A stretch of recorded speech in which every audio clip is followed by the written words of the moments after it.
Thanks.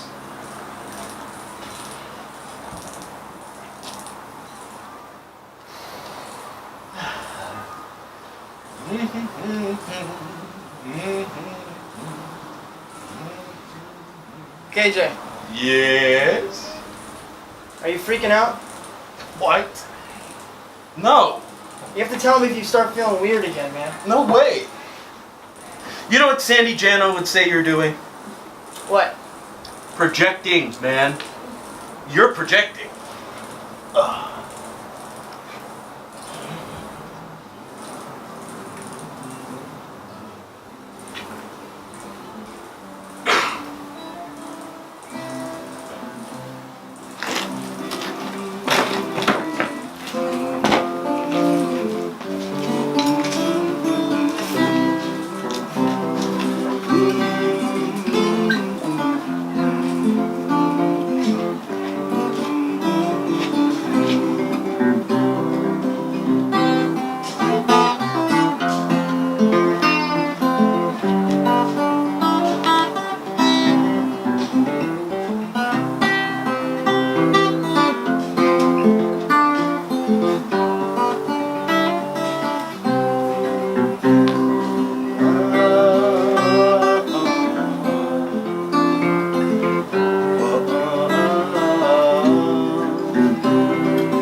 And her bedroom smelled faintly of stale piss and those porcelain bowls of dried rose petals his mother used to put on the back of the toilet before she died on his 15th birthday.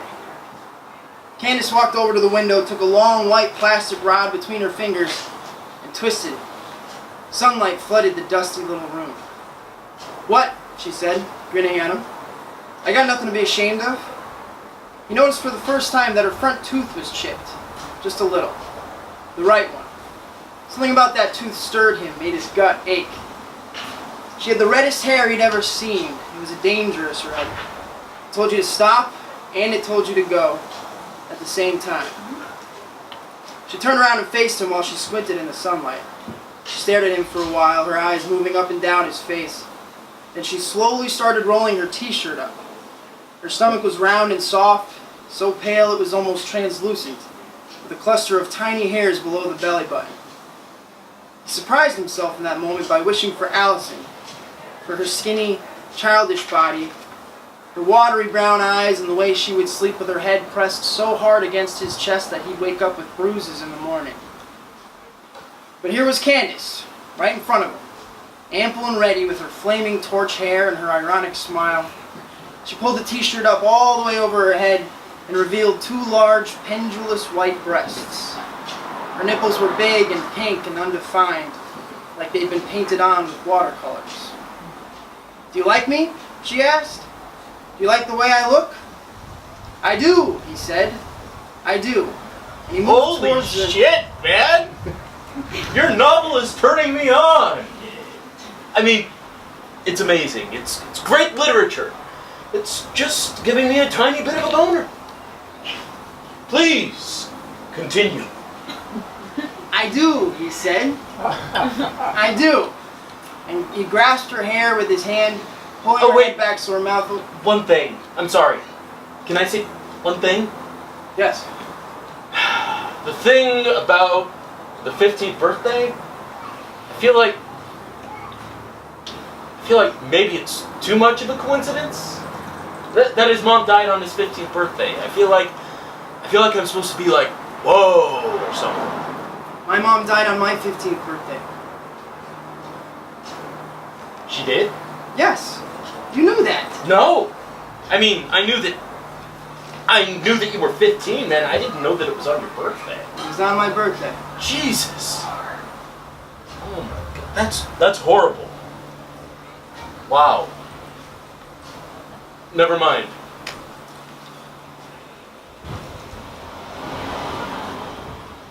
I'm sorry I didn't know you back then. You should be thankful you didn't know me back then. Jesus, on your birthday. I would have kicked your ass. Okay, I'm gonna skip ahead. No! Yes! This next part is what I wrote the other night after Andrea called.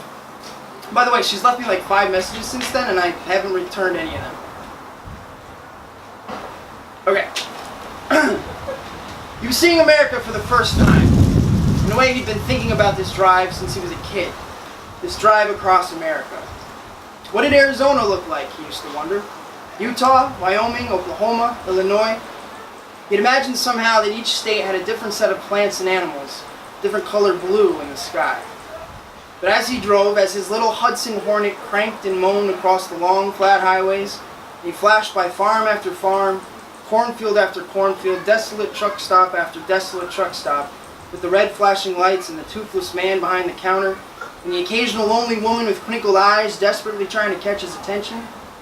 As he crossed state line after state line, he realized that most of America looked like most of America.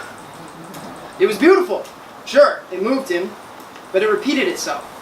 You could find the same thing there that you could find here. And so as he approached California, his dream of California started to fade. He thought of what Miller had told him about the jutting cliffs in Big Sur, the mystical fog, the amethyst waves. What if it was a lie? Or worse, some kind of delusion? What if Miller was actually living in a cornfield, sleeping on a billboard, writing underneath the globe another drive-through movie theater? He not only started to doubt America, but he started to doubt himself. He started doubting that gift that Allison had claimed he was born with. She had first whispered that word 1.5 years ago. That strange, sacred word.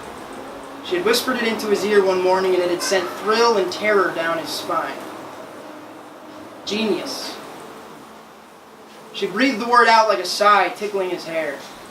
And immediately he knew she was right. He'd known it since he was a boy. That word had lived in him before he even knew how to say it or spell it. But after Allison had confronted him with it, made it live in the air, he started to feel a constant pressing weight on his shoulders and his back. The loneliness of it. The loneliness of it could kill him. He wasn't sure if he believed in a God, but if there was one, he was waiting up there in the sky impatiently. He was putting his finger on his watch and raising his eyebrows and saying, "When's the new painting going to be finished, son? When are you going to stop fucking around?" Anyway, I don't want to bore you guys or anything. Hello, Shelmerdine. What the fuck? What the fuck? What the fuck? What the fuck? What the fuck? What the fuck? Oh my god! Oh my god! Oh my god! Oh my god! Oh my god! Oh my god! Oh my god! Oh my god! Oh my god! Oh my god! Oh my god! That was really cool. Ah, come on, Shelmerdine. No, that was really, really cool. What's the main character's name? He doesn't have one. Oh, cool. And what's the title? Little Tigers Everywhere. Little Tigers Everywhere. Cool. It's from a Bukowski poem. It's the one that starts out, "Sam the whorehouse man has squeaky shoes." Oh, yeah. I'm gonna get his stuff out from the library.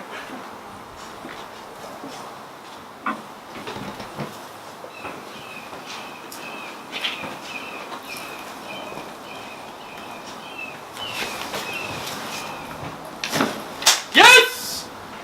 Welcome to the 4th of July! Look at that! Shelmerdine showed up. You surprised? Fuck no. Fuck no. Is anyone else coming? No. Eli's being an asshole tonight and going out with it.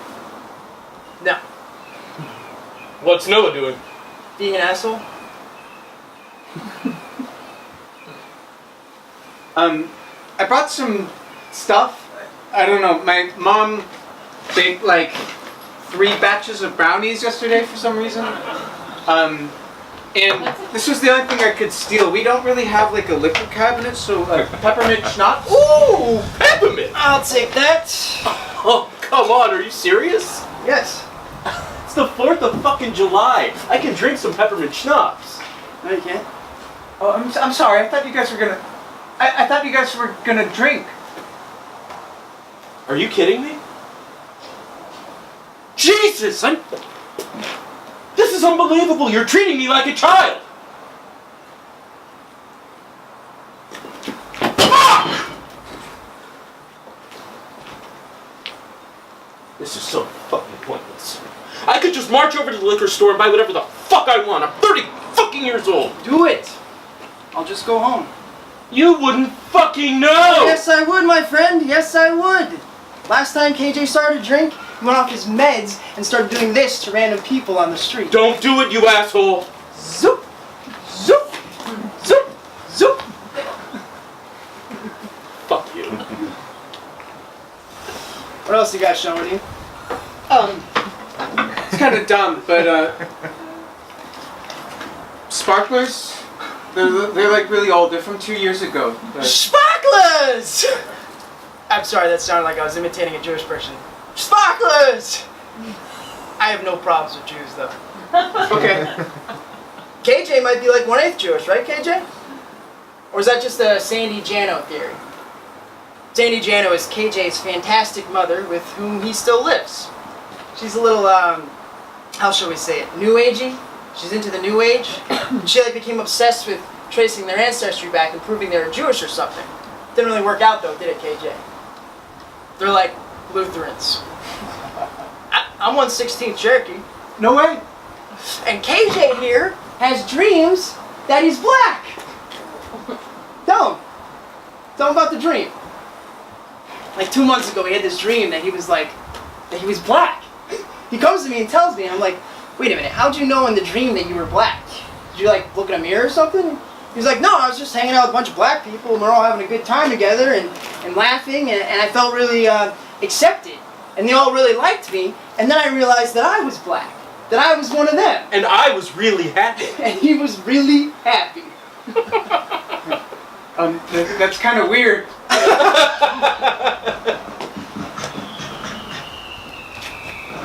Oh wow. I forgot it was the 4th of July for a second. It probably won't happen for at least another 10 minutes.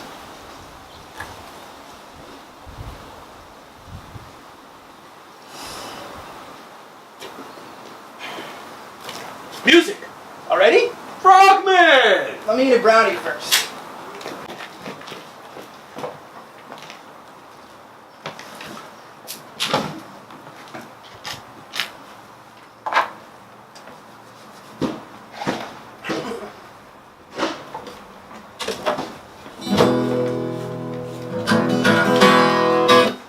Okay. You want to give some kind of introduction, explanation?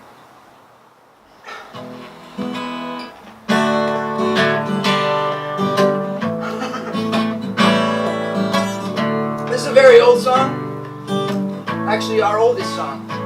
Vintage Kevin Jano. So when was this? Shortly after we met. KJ was a recent UVM dropout, and I never graduated from high school. Did you go to SHS too? Fuck no. I grew up in Allsted. You know where that is? New Hampshire. It's a shithole. There's nothing. There's a fucking war memorial and a soda fountain. That's it. Trailer trash.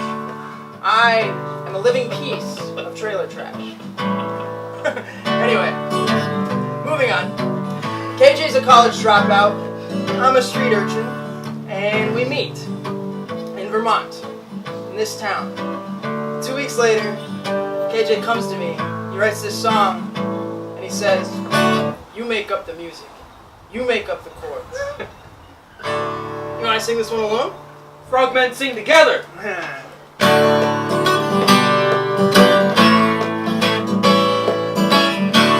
From Sagamore to Ogden, come the slimy frogmen. They jingle and they jangle through the angle from the bridge to the bridge. And under the fridge, the frogmen come with bottles of rum. Rum!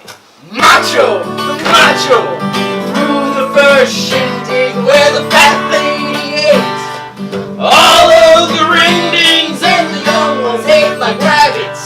And dreamt of Lake Placid, the frogman ate frog, 6 strong bacon, frog acid.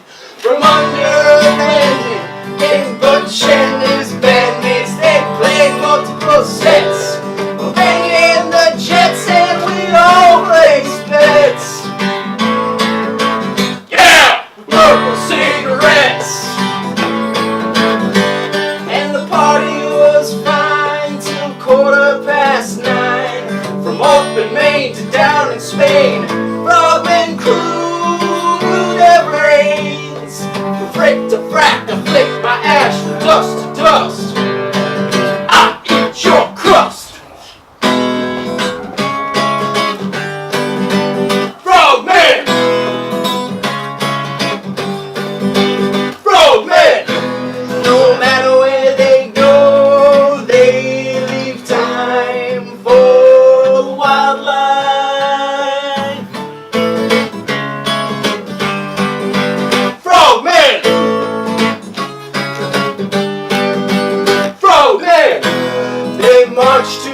got any friends at SHS, Shomany?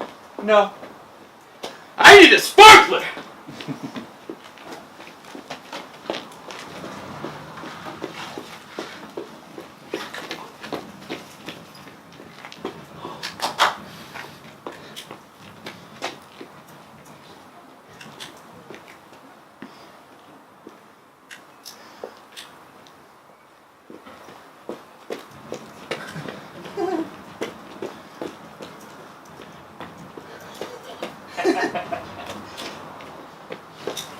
Oh.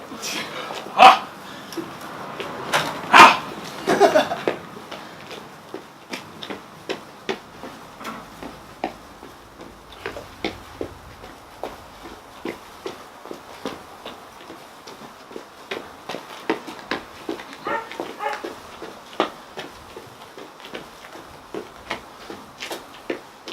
Don't forget to come back from band camp, Shomany.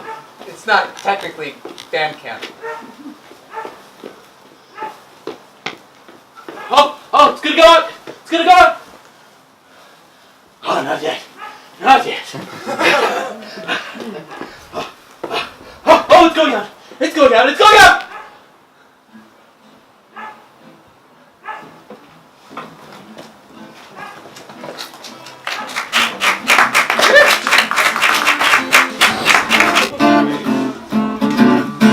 Sing along if you know the song.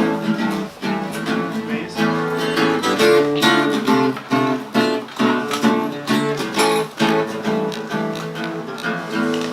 The taxman's taking all my dough. Left me in my stately home, blazing on a sunny afternoon. And I can't sell my yard. The taxman's taking all I've got. All I've got's this sunny afternoon. Save me, save me, save me from this squeeze. I got a big fat mama trying to break me. 'Cause I love to live so pleasantly. Live this life of luxury, blazing on a sunny afternoon in the summertime. In the summertime. In the summertime.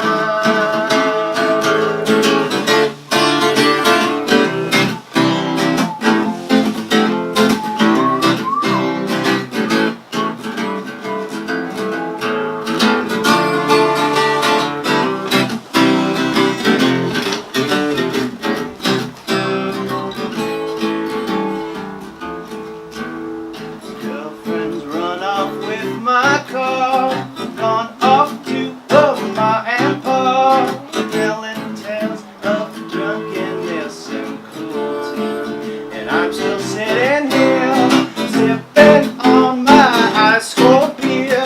All I got's this sunny afternoon. Help me, help me, help me sail away. Give me two good reasons why I ought to stay.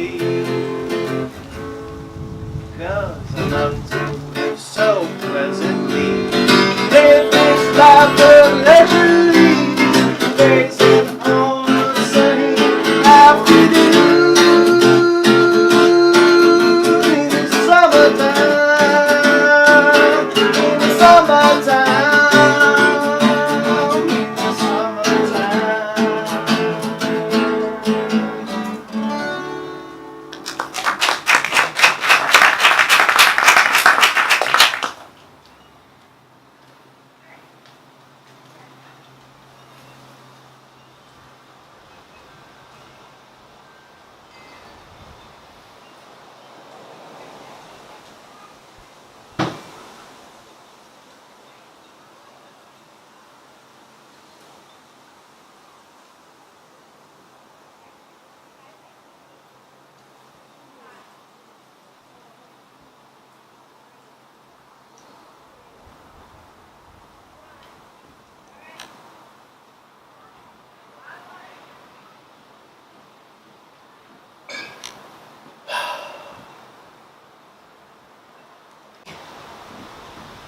then cute.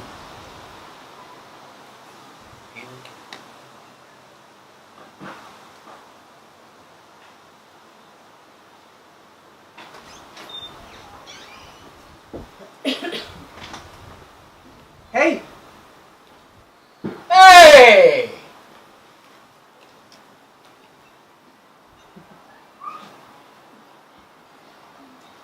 Welcome back from band camp. Thanks! Yeah.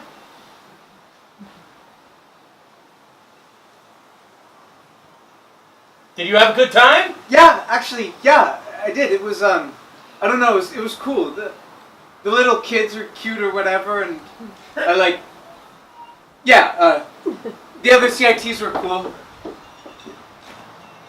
I met a girl, actually. Excellent! Yeah, yeah. I mean, whatever. It was just like a week, so I don't know. She was cool, though. Nicole. Nicole! Yeah. She's like a violist. I don't know. She like lives in Boston, so if I wanted to visit her, I'd have to drive like 3 hours. So I don't know. I mean, it's kind of humiliating though that it's taken me this long, though. But yeah, it's kind of humiliating. No. That's beautiful, man.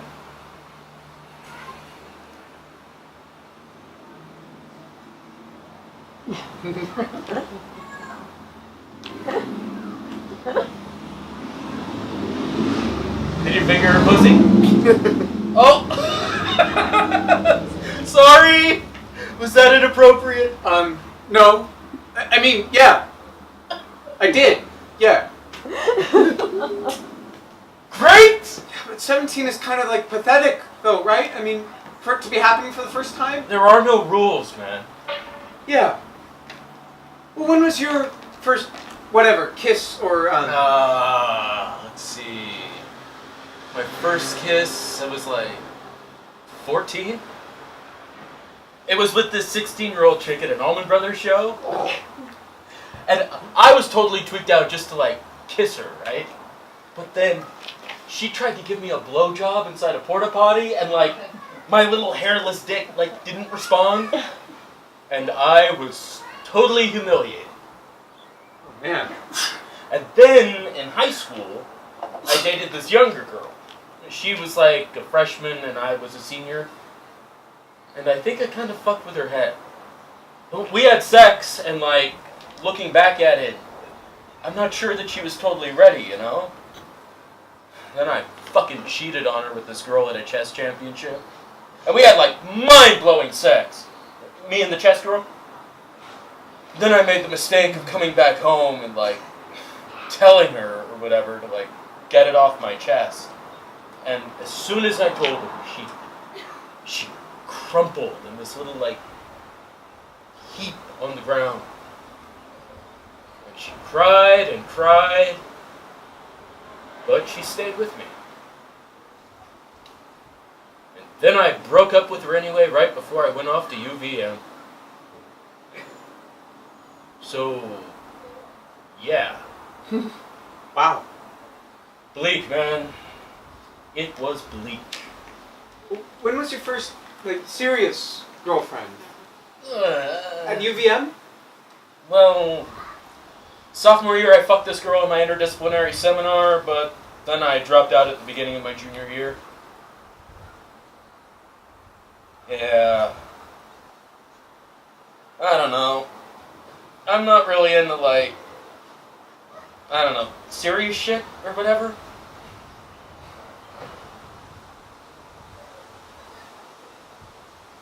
Okay. Well, cool.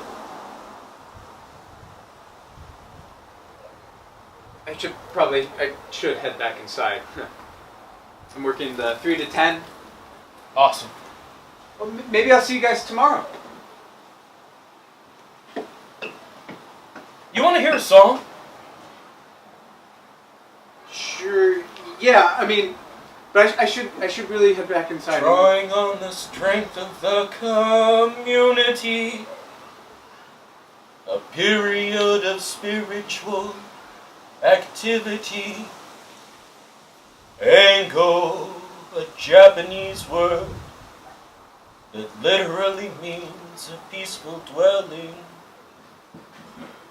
increasing in vigor and clarity, unfolding new sections of our neighborhood among a small band of students, collective commitment to realization, relaxation, translating into stimulation, practicing zazen in our zendo, upon an altar in my dojo.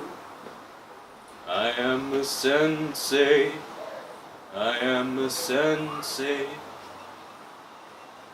That's awesome. It's not over yet. In our city of harmony, this incredible nation, circle the world around us, returns home with us. The first time I asked the incense, maintain this ongoing delusion, social status quo, intuitive energy flow. I am a sensei.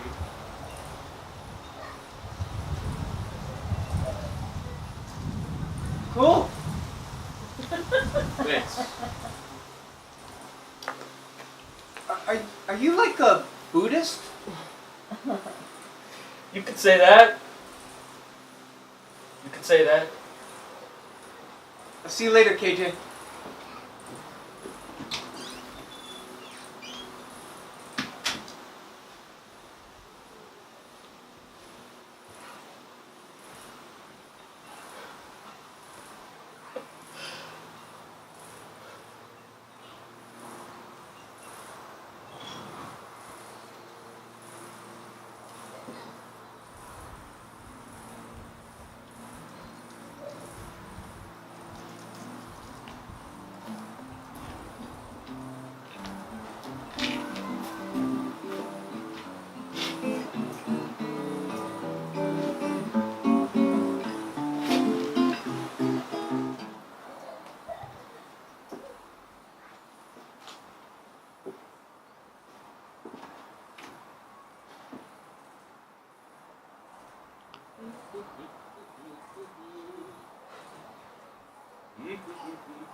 Oh! Wow! You scared me, kind of.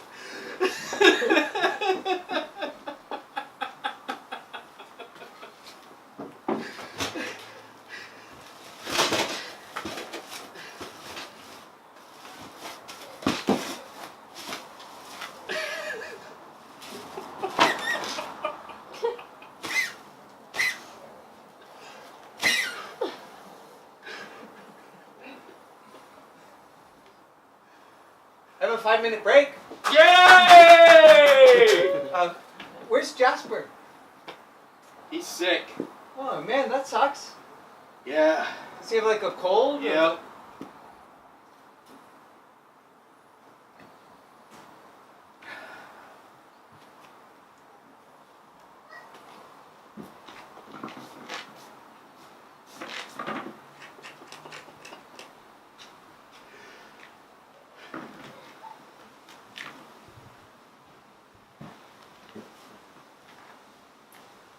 So, are you gonna go to college? Yeah. Next year? Yeah, I think so. Where? I don't know. I mean wherever I get in, I guess. I don't know. I'm kind of interested in Bates. Never heard of it. Yeah, it's kind of small. It's in Maine. You dropped out, right? Why? I mean, if it's not rude to ask. I had a breakdown. I don't know. I wouldn't really call it a breakdown. Okay. Cool. College is bullshit, though. If you're like the real thing, or if you've got like, college is just pointless. Jasper didn't go to college. Yeah. Did you have like a major or like? Double major. Math and philosophy. Oh, cool. Philosophy is cool. I mean, I don't know anything about it. You know anything about propositional calculus? No. I mean, no. I'm taking pre-calc next year.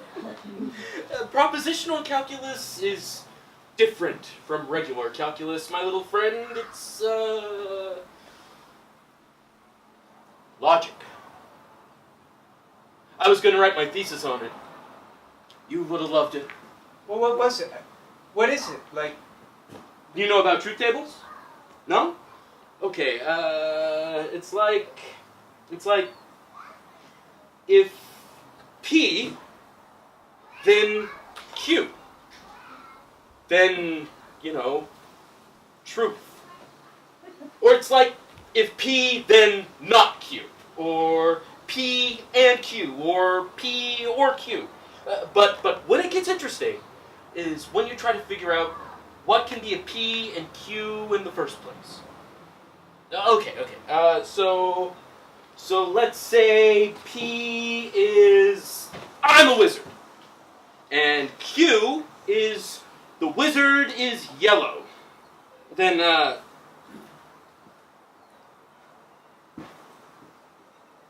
you have to figure out if there's even such a thing as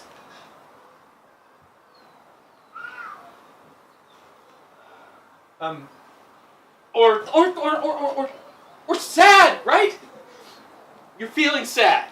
okay. So you look at your own sadness, right? Like from above. And that's how you're able to say, I feel sad. Okay. But how do you which of your senses do you how do you do that? Or J, right? Picture the letter J as in Jasper. Okay. And then picture another J sitting next to it. And I say to you, J is the same thing as J. Okay. But how do you prove that? I mean, because they look like each other? Exactly! That was my point. That was the gist of my thesis. I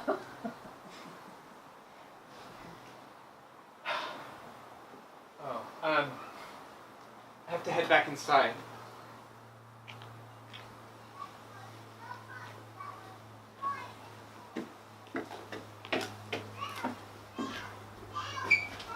I love you, Shelmerdine.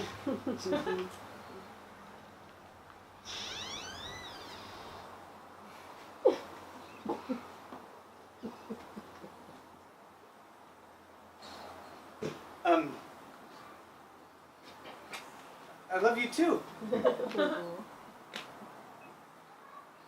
Just kidding. Just kidding. Yeah, me too.